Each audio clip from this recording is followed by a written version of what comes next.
salue le divin qui est en vous. Que les bénédictions macrocosmiques vous accompagnent toujours et encore. Bon réveil chez vous et bonsoir pour d'autres.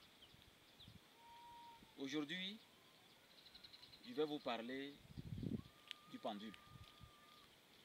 Parce que le pendule est un support très important pour les initiés. C'est un support spirituel qui permet de faire beaucoup d'expériences sur soi et sur autrui. Mais dans un premier temps, laissez-moi vous donner une petite introduction du pendule.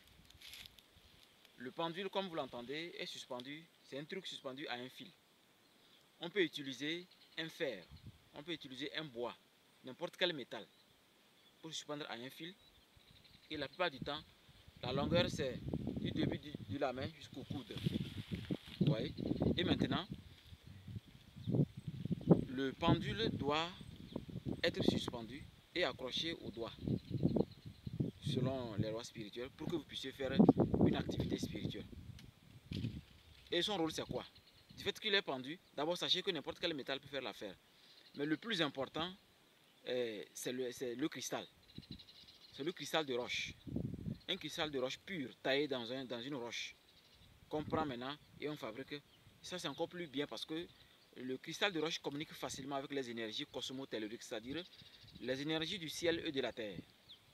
Donc ça peut aussi influencer beaucoup de choses. Vous permettre de faire beaucoup de détections énergétiques. Vous voyez?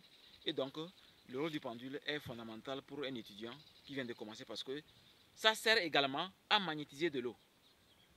Pour les étudiants qui sont sur le chemin de la guérison spirituelle, la guérison pranique, la guérison par le magnétisme universel, peuvent magnétiser l'eau et, avant de travailler sur le patient, aussi travailler sur le patient, magnétiser le patient. Alors, voici un concept très simple. Le pendule a besoin de communiquer en deux phases. Premièrement, positivement. Quand vous tenez le pendule et que le pendule tourne dans le sens des aiguilles d'une montre, c'est que le lieu où ce que vous voulez tester marche, c'est que c'est positif. Les vibrations sont positives. Bon, des fois aussi ça dépend de la vitesse qui vous permet de calculer pour voir la pureté peut être dynamisée ou bien ça doit être diminué quand il y a congestion d'énergie. Maintenant, il y a la deuxième phase, c'est le côté négatif. Le côté négatif, c'est que quand vous tenez votre pendule sur une chose, le pendule tourne dans le sens contraire, ce qui veut dire que les lieux sont sales, les lieux sont négatifs. Vous voyez, c'est comme les maquilleurs exorcistes qui veulent opter pour l'exorcisme, que ce soit l'exorcisme de personnalité ou l'exorcisme des maisons. Quand vous pointez votre pendule dans un coin de votre maison, vous allez voir que ça tourne dans le sens contraire, ce qui veut dire que c'est négatif. Mais quand vous êtes dans un autre endroit, ça tourne dans le sens positif de l'aiguille, là, les lieux sont, là-bas c'est bien. Donc on peut peut-être purifier toute la maison en faisant un travail. Maintenant, pour que le pendule, votre pendule ait des vibrations très puissantes, que ce soit bien magique, vous devez chercher de l'eau glacée. De l'eau glacée sur laquelle vous devez vous concentrer et magnétiser de l'eau. Vous devez magnétiser de l'eau. Après avoir magnétisé l'eau, bien le magnétisme bien compressé dans l'eau, maintenant vous prenez votre pendule que vous allez mettre dans cette eau là. Et ça doit faire normalement 9 minutes ou 9 heures du temps. Ça dépend de ce que vous voulez faire avec le pendule. Parce que le pendule pour l'exercice des maisons et des personnalités ne peut pas être utilisé pour travailler sur un corps malade. Vous voyez? Mais si c'est pour travailler sur un corps malade, sur de l'eau magnétisée, sur les maisons, les plantes, les lieux, de certains lieux qui ne sont pas des lieux grands, vous pouvez utiliser 9 minutes. Mais 9 heures du temps, c'est pour, par exemple, sonder une colline, sonder un quartier, sonder une maison à étage, ça dépend, ou bien sonder quelqu'un à distance.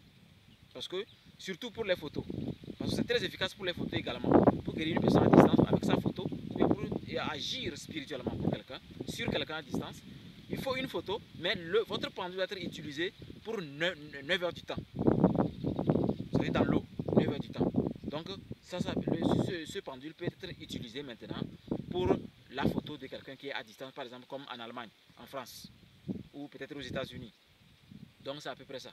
Maintenant, je vais vous faire des expériences, je vais vous expliquer comment ça marche.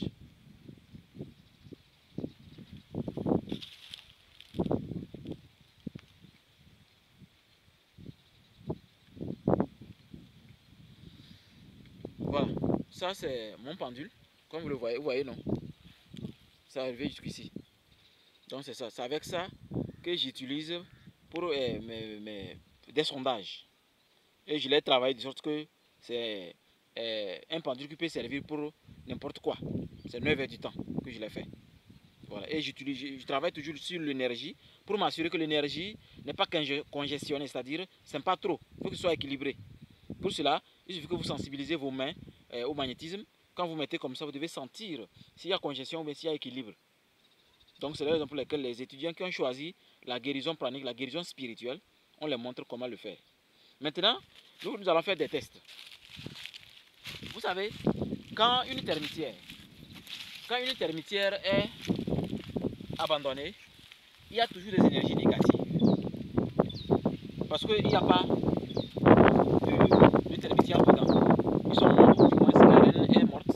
Et puis, c'est abandonné. Mais quand c'est comme ça, c'est négatif. Et du coup, il n'est même pas conseillé de venir faire l'aumône à côté d'une maison abandonnée. C'est comme communément on dit, une maison abandonnée est hantée par des esprits. C'est de la même manière pour la termitière. Donc vous allez voir que quand je vais pointer mon pendule sur la termitière, l'énergie sera négative. Donc mon pendule va tourner dans le sens contraire des aiguilles d'une montre. Pour dire que le lieu est abandonné et qu'il n'y a pas des énergies positives. Okay.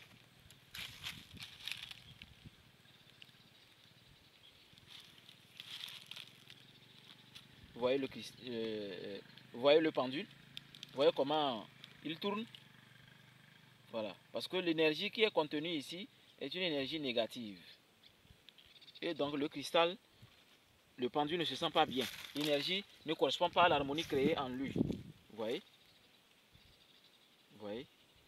Parce que les lieux non seulement sont vides, mais les énergies négatives y sont. Vous voyez? Voilà. Quand c'est comme ça, c'est que le lieu est négatif. Le lieu est négatif. Maintenant, nous allons aller sur une autre termitière, mais plutôt qui est une termitière habitée. Habitée par la fourmilière, c'est-à-dire la reine et puis tous les autres fourmis. Voilà. Maintenant, vous voyez que ici, en regardant, vous sentez que la termitière, elle est vivante. C'est-à-dire, il y a les habitants. Ce qui veut dire, il y a la construction et puis il y a la vie. Maintenant, regardez. Vous voyez? Vous voyez? Mais à certains endroits même, le cristal, c'est-à-dire le pendule, change de vitesse. Vous voyez? Parce que c'est vivant. C'est vivant. C'est tout simplement magnifique parce que l'univers est extraordinaire. Quand quelque chose est vide, c'est vide quoi. C'est de la même manière pour le corps humain. On peut tester un corps humain pour voir, que ce soit l'homme ou la femme, quel est le degré de fertilité, quel est le degré de pureté. Ou bien une personne malade, on peut traiter une personne malade. Maintenant, je vais vous parler des traitements. Comment traiter une personne malade.